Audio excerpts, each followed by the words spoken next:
Aqui estamos outra vez, em nome do soberano Criador dos céus e da terra, o Senhor Jesus Cristo. Estou dando prosseguimento com o assunto que foi do último vídeo, o reconhecimento imediato. Isto é, do Novo Testamento como sendo inspirado. Agora vamos ao segundo século. As 7 cartas de Inácio, cerca de 110, contêm prováveis alusões a Mateus, João, Romanos, a 1 Coríntios e Efésios. Na sua própria carta aos Efésios, Inácio diz que eles são mencionados, abre aspas, em todas as epístolas de Paulo, fecha aspas. Um pouco de hipérbole, mas claramente ele estava ciente de um corpo paulino. E ele tem possíveis alusões a Lucas, Atos, Gálatas, Filipenses, Colossenses, a 1 Tessalonicenses, as 2 a Timóteo e Tito. Mas bem poucas são citações claras e mesmo elas não são identificadas como tais. Por outro lado, Policarpo, escrevendo para a igreja filipense, em 115 mais ou menos, tece um fio quase contínuo de claras citações e alusões aos escritos do Novo Testamento. Seu uso maciço das Escrituras lembra o de Clemente de Roma, sendo que Clemente utilizava mais o Antigo, enquanto Policarpo usava mais o Novo Testamento. Existem talvez 50 citações claras, tiradas de Mateus, Lucas, Atos, Romanos, as 2 aos Coríntios, Gálatas, Efésios, Filipenses, Colossenses, as 2 aos Tessalonicenses, as 2 a Timóteo, as 2 de Pedro e a 1 de João, além de muitas alusões, inclusive a Marcos, Hebreus, Tiago, a 2ª e 3ª de João. Aliás, o único escritor neotestamentário não incluído é Judas. Mas lembrar que estamos comentando apenas uma carta. Se Policarpo escreveu outras cartas, bem que poderia ter citado Judas também. Atenção! Favor de notar que a ideia do cânon do Novo Testamento evidentemente já existia em 115 depois de Cristo. E o cânon de Policarpo era bem parecido com o nosso. Sua atitude para com as Escrituras do Novo Testamento fica clara. Em capítulo 2, verso 1, estou certo que sois bem versados nas Escrituras Sagradas. Agora, como se diz nessas Escrituras, irai-vos e não pequeis, e não se ponha o sol sobre a vossa ira. Bem-aventurado quem se lembrar disso. Fecha aspas. Ambas as partes da citação poderiam ser de Efésios, capítulo 4 e verso 26. Mas, tendo-a dividido, Policarpo talvez tenha se referido a Salmo 4 e verso 5, na primeira parte. Em todo caso, ele declara Efésios como Escritura Sagrada. Um subsídio a mais quanto à sua atitude acha-se no capítulo 3, versos 1 e 2. Citando: Irmãos, eu vos escrevo isto acerca da justiça, não por iniciativa própria, mas porque primeiro me convidastes. Porque nem eu, nem ninguém como eu, pode se aproximar da sabedoria do bendito e glorioso Paulo, o qual, enquanto vivia entre vós, ensinava a palavra da verdade com cuidado e constância, face a face com os seus contemporâneos, e, estando ausente, vos escreveu cartas. Pelo exame cuidadoso de suas cartas, podereis fortalecer-vos na fé que vos foi dada, que é a mãe de todos nós. Isso veio de alguém que foi talvez o bispo mais respeitado da Ásia Menor no tempo dele. Ele foi martirizado no ano 156.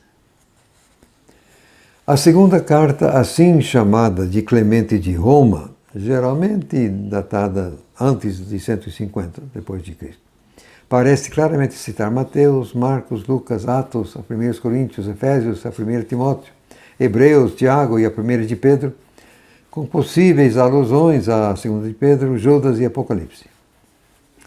Depois de citar e comentar uma passagem do Antigo Testamento, o autor prossegue dizendo, no capítulo 2, verso 4, uma outra escritura diz, eu não vim chamar os justos, mas pecadores. Isso está em Mateus 9, 13, ou paralelos.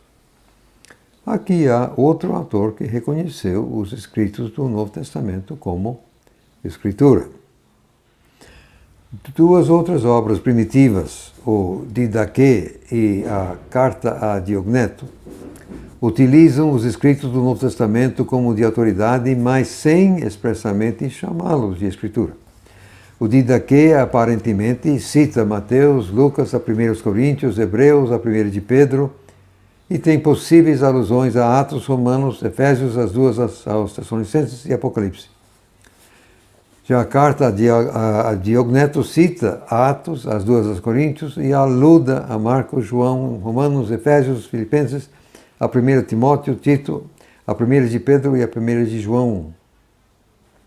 Uma outra obra primitiva, o Pastor de Hermas, muito usada nos séculos 2 e 3, faz alusão relativamente clara a Mateus, Marcos, a 1 Coríntios, Efésios, Hebreus e especialmente a Tiago. Após a metade do século II, obras relativamente extensas de Justino Mártir, martirizado no ano 165, chegaram até nós. Seu diálogo com Trifão demonstra um conhecimento magistral do Antigo Testamento, ao qual ele atribui a mais elevada autoridade possível, mantendo, evidentemente, uma visão de inspiração por ditar. Por exemplo, em Trifão 34, ele diz, para te persuadir que nada tens entendido das Escrituras, lembro-te de um outro salmo ditado a Davi pelo Espírito Santo. A finalidade de Trifão é provar que Jesus é Cristo e Deus. E, portanto, o que ele disse e mandou era da mais elevada autoridade. Na apologia dele, capítulo 1, verso 66, Justino diz, pois os apóstolos, nas memórias compostas por eles, que são chamados evangelhos, transmitiram assim o que lhes foi ordenado. Fecha aspas. E em Trifão 119 ele diz assim, assim como Abraão creu na voz de Deus, da mesma maneira nós temos crido na voz de Deus falada pelos apóstolos de Cristo. Veja bem, a voz de Deus através dos apóstolos. Também parece claro em Trifão 120 que Justino considerou os escritos do Novo Testamento como escrituras. De considerável interesse é uma referência inequívoca ao livro de Apocalipse. Isso em Trifão 81. Citando, além disso, havia um certo homem conosco cujo nome era João, um dos apóstolos de Cristo, que por uma revelação que lhe foi feita, profetizou que os que creem em nosso Cristo habitariam 1000 anos em Jerusalém. Justino prossegue dizendo, assim como nosso Senhor também disse, e cita Lucas 20 e 35. Assim, evidentemente, ele considerava o Apocalipse de autoridade com a palavra de Jesus. Ainda sobre o Apocalipse, de passagem, no ano de 165, Melito, bispo de Sardes, escreveu um comentário sobre o livro de Apocalipse. Voltando à Apologia, capítulo 1, verso 67, temos uma passagem muito instrutiva. E no dia chamado domingo, há num lugar uma reunião dos que moram em cidades ou no campo, e ali se leem as memórias dos apóstolos ou os escritos dos profetas, enquanto o tempo permitir. Quando o leitor termina, o presidente, num discurso, nos exorta e convida a imitar essas coisas nobres. Quer a sequência surgira ou não que os evangelhos eram preferidos sobre os profetas, fica claro que ambos eram considerados de autoridade e igualmente admoestados aos ouvintes. Notar ainda outra coisa: cada congregação teria de possuir a sua própria cópia dos escritos dos apóstolos para poder lê-los. Óbvio, você não pode ler sem livro. E tal leitura acontecia cada semana.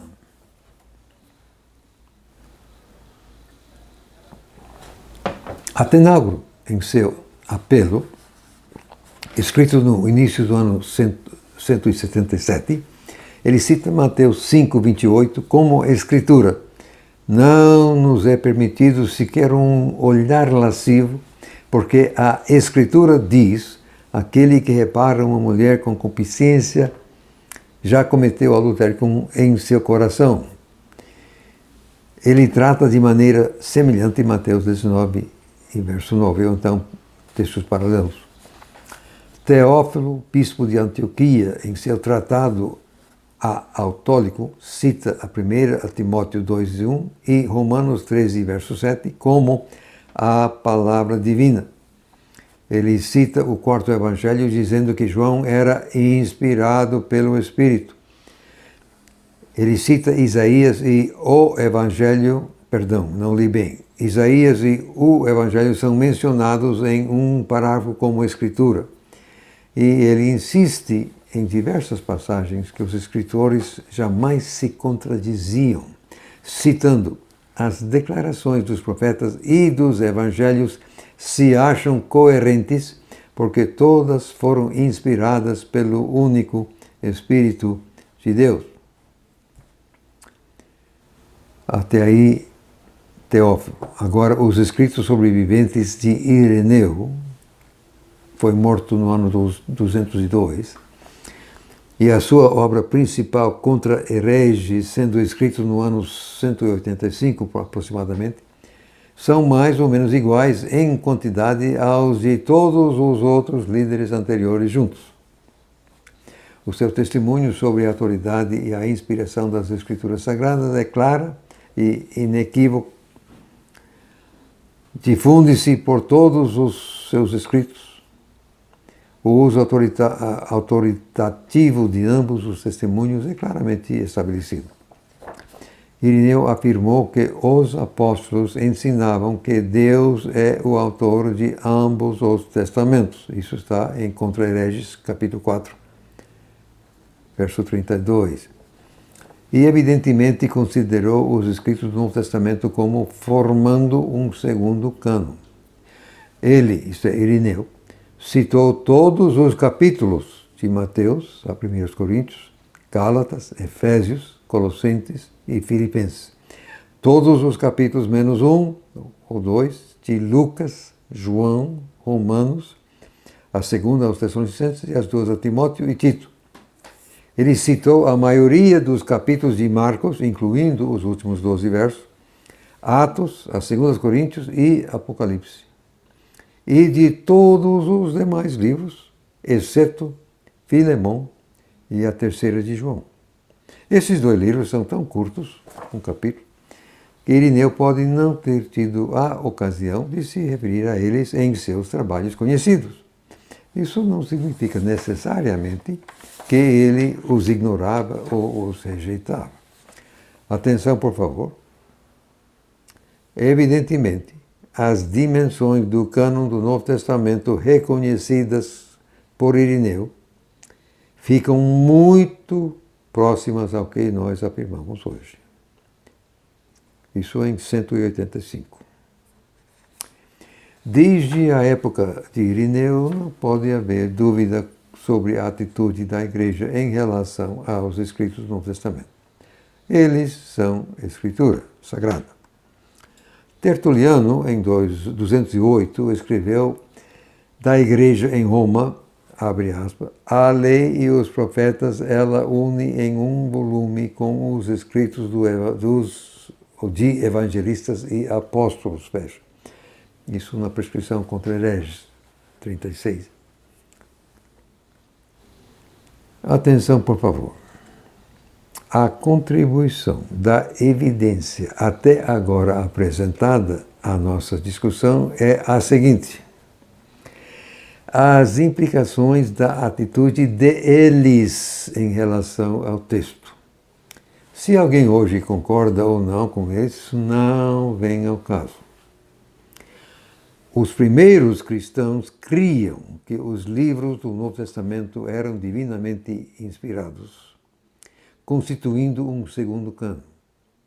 Como consequência de sua crença, quer dizer, a crença deles, eles tratariam esses escritos com cuidado e respeito. Até aí por enquanto.